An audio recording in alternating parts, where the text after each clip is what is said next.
হ্যাঁ আদায় বলতে আদায় মানে গাওয়ালে খেতালে।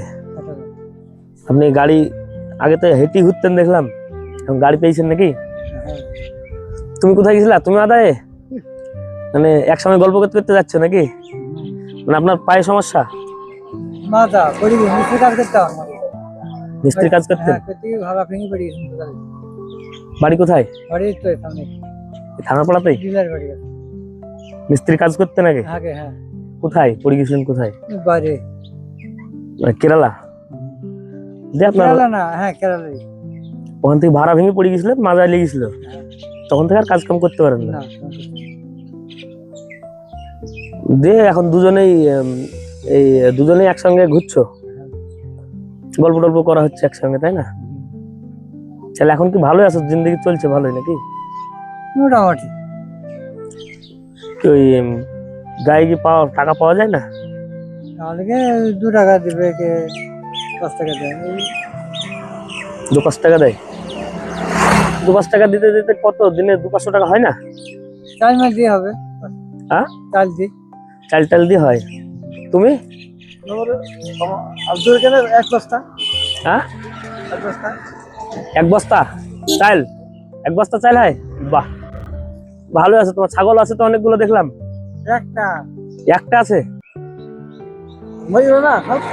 মারা গেছে? আপনার ছেলে মেয়ে নাই? আমার একটা ছেলে। ছেলে ভিনো? ছেলে নজর দেয় না, দেখে না? না। কত বড় বয়স? ছেলের বয়স কত? বিয়ে হয়েছে, লাতিপুতে হয়ে গেছে। লাতিপুতে হয়ে গেছে? একটা ছেলে, একটু ছেলে দেখে না? সময়টা দেখে, সময় দেখে না। গরিব মানুষ, জমি জায়গা নাই, এইভাবেই চলতে হয়।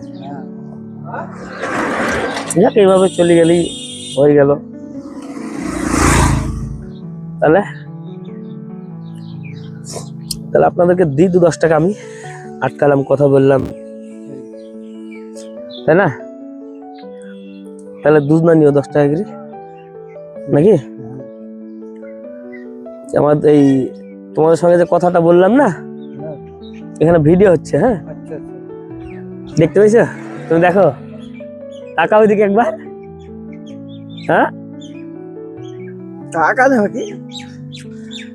তো এটা ফেসবুকে ছাড়বো। হ্যাঁ, আচ্ছা, ঠিক আছে। মানুষজন দেখবে তোমাদেরকে। এখন অসহায় অবস্থায় মানুষ যদি কিছু সহায়তা করে, আমাদের আমরা তো বেকার ছেলে, সাধ্য মতো যতটুকু পারলাম দিলাম। ঠিক আছে। তো আপনারা দেখলেন, দুজন মানুষ, একজনের পা আছে, একজনের পা নেই, তো দুজনে বেশ বন্ধু, এরা একসঙ্গে ঘুরছে। অনেক দূর থেকে আমি লক্ষ্য করছিলাম, এরা মানে এই গাড়িওয়ালাকে ঠেলছে, গল্প করছে, বেশ হাসি খুশি মুডে আসছে। তো মানুষের যে যে পর্যায়ে আছে, সেই পর্যায় থেকে মানুষের যে ভালো লাগা, ভালো থাকার জায়গা একটা খুঁজে নেয় মানুষ। ওরা দুজনে ওদের মতো জায়গা থেকে ওরা বন্ধু খুঁজে নিয়েছে, ওদের মতো হাসি খুশি, সমস্ত দুঃখ ভুলে গিয়ে ওরা কিন্তু ভালো আছে।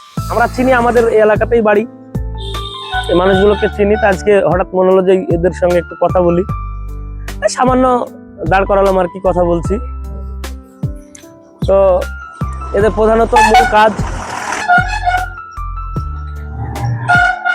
প্রধান কাজ পরিস্থিতি, এখন এদের ভিক্ষা করাই কাজ হয়ে দাঁড়িয়েছে, কারণ কোনো কাজ করার সামর্থ্য নাই, শরীরে সে শক্তিও নাই।